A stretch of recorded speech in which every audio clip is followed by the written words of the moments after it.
श्री अशोक वक्त साहब, जो कि अपने जमाने के प्रखर वक्ता है, अद्भुत अद्भुत। उज्जैन में मैं उल्लेख करना चाहूंगा कि उज्जैन में जो वाद विवाद की परंपरा रही, उसके शिखर पर जो चंद नाम रहे, श्री सुदीप बनर्जी जी, श्री अशोक वक्त जी, श्री हरीश प्रधान साहब, और इस क्रम में नाम जुड़ते चले गए।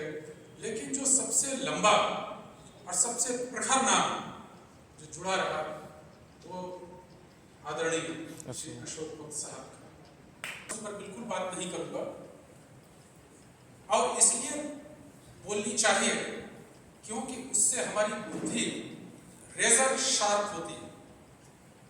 आपके सामने विषय आता है, आप ये तय कर देते हैं कि क्या इसके फॉर द मोशन है, क्या अगेंस्ट द मोशन है, क्या सही है, क्या गलत है, क्या होना चाहिए, क्या नहीं होना चाहिए। यूपीएससी में पास होने वाले सर्वाधिक विद्यार्थी वो अपने जमाने के प्रखर वक्ता हुआ करते हैं। आप इंटरव्यू उठा करके देखें। मेरे साथ में एक डिबेट बोला करते थे दिल्ली यूनिवर्सिटी से विकास दिव्य कीर्ति जी।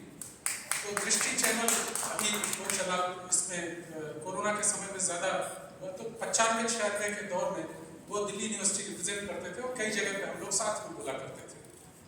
तो हिंदी में हमें कर रहे थे, उस समय अपना यूपीएससी की तैयारी कर रहे थे, मेंस में हिंदी विषय था। तो जब भी उनसे मिलते थे, बात होती थी, तो हमेशा एक बात कहते थे कि मैं डिबेट इसलिए बोलता हूँ ताकि मैं यूपीएससी में अच्छा कर सकूँ, ताकि मैं यूपीएससी क्रैक कर सकूँ। उनके पिताजी भी दिल्ली यूनिवर्सिटी में प्रोफेसर है। खैर, उन्होंने पास भी किया, ना केवल पास किया, आज उनके पढ़ाए हुए 150 बच्चे यूपीएससी पास कर चुके हैं आईएएस से। प्रिय बच्चों, मेरी बात पे गौर करना, आपस में बात ना करें, मेरी बहुत इंपॉर्टेंट, चूंकि सर ने कहा है कि इसको बिल्कुल संक्षेप में बतलाना है, तो मैं बहुत महत्वपूर्ण बात आपसे साझा करने जा रहा हूँ, उसको आप ध्यान रखिएगा। एक बार की बात है, आज से 30 साल पहले, 30 ईयर्स एगो, 91-92 की बात, इंजीनियरिंग कॉलेज का सिल्वर जुबली था। उज्जैन में इंजीनियरिंग कॉलेज का काफी प्रतिष्ठित रहा। सिल्वर जुबली यानी 25 साल पूर्ण होने पर पूरे राज्य के उन्होंने उत्सव मनाए थे। पूरे राज्य भर के प्रतियोगी आया करते थे और उसी बात में प्रतियोगिता हुई, और मैं खूब तैयारी के साथ गया था, क्योंकि उसके एक पहले जो प्रतियोगिता हुई थी हमारे साइंस कॉलेज में, उसमें मैंने मंच पर से खड़ा हुआ अपने कॉलेज को, अपने कॉलेज में ही रिप्रेजेंट कर रहा था, और मैं मंच पर जाकर के मैं भूल गया और मैंने कहा सॉरी, और मैं वापस आकर बैठ गया। और मजे की बात यह है कि हमारे यहाँ एक चलती रेवाड़ी का स्मृति, तो उसमें तीसरा वर्ष था, यदि हमारा महाविद्यालय इस वर्ष जीत जाता तो वो सीट हमारी हो जाती। हमारी जो पार्टनर थी, जो पक्ष की वक्ता थी, हमारी सीनियर, उनको प्रथम स्थान प्राप्त हुआ था, और मैं सॉरी कह के नीचे बैठ गया था। और उसके बाद 15 दिन तक मैं कॉलेज नहीं गया था। और इंजीनियरिंग कॉलेज में जब ये प्रतियोगिता होने वाली थी, तो मैं रमाकांत नगर साहब हमारे इंचार्ज हुआ करते थे, केमिस्ट्री के प्रोफेसर, तो उनके पास गया। मैंने कहा सर, साइंस यहाँ इंजीनियरिंग कॉलेज में भेज दीजिए। तो बोले अरे पढ़ाई लिखाई करो, सड़ा दिया यहीं पे, अब क्या तुम बोलोगे, जाओ रहने दो। खैर, जैसे तैसे वहाँ पर भाग लेने का मौका मिला, खूब अच्छी तरह से मैंने बोला पुरजोर, और मेरा वहाँ स्थान नहीं आया। तो नहीं आया, निर्णायक थे आदरणीय अशोक वक्त साहब। तो रात में 10 बजे मेरे पास एक साइकिल थी, BSL SLR साइकिल लेकर रात शहर में एक आदमी रात में सुबह 4 बजे तक जगता था और अपना अध्ययन और लेख, उस समय नई दुनिया में छपा करते थे और भी बहुत कुछ पढ़ना लिखना। तो पहुंचा मैं, तो सुंदर डेरी के पास घर हुआ करता था ऊपर,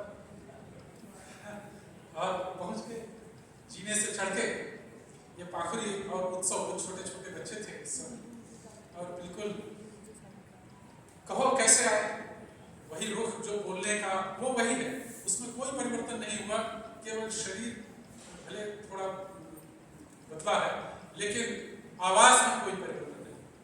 वही कैसे आए?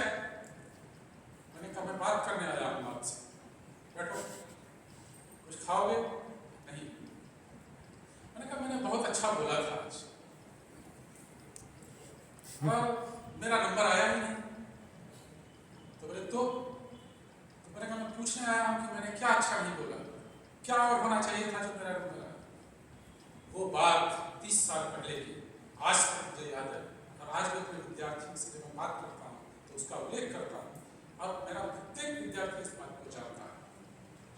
एक लाइन उन्होंने बोली, रमेश, अंतर 1949 का होना चाहिए, 1920 के अंतर के लिए तुम शिकायत करने नहीं आ सकते। 3 जज होते हैं, वो फिर उन्होंने ज्यादा एक्सप्लेन नहीं किया उसको, लेकिन वो जो बात थी, मैंने कहा सर मुझे उत्तर प्राप्त हो गया। और उसके बाद मैंने 8 नेशनल चैंपियनशिप, जो कि देश के सबसे बड़े बड़े विश्वविद्यालयों में JNU से लेकर के पूरे देश में हुआ करती थी, वो 8 मैंने जीती। तो ये रहा। तो बच्चों, अंतिम बात, अंतर हमारे पूर्व, मैंने उसके बाद BSc के बाद MA हिंदी किया, तो लब्ध प्रतिष्ठित साहित्यकार पूरे देश के, मैं माला पहनने में संकोच कर रहा था। मैंने कहा अरे सर के मैं माला पहना देता हूँ और मैं जरा स्पर्श करता हूँ, तो हमारे गुरु जी हैं, तो बड़ा मतलब आनंद आया, एक नॉस्टैल्जिक फीलिंग होती है।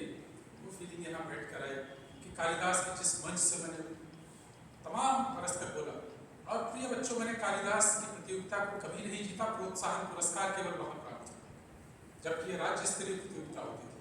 विक्रम कीर्ति मंदिर में होती थी, 2 बजे शुरू होती थी, लेकिन रात में 10 बजे तक चलती थी, जबरदस्त। तो आप खूब बोलें, अच्छा बोलें, तैयारी के साथ बोलें, और भी बच्चों को कहें कि आप सब बोलें, मुझे मौका दें।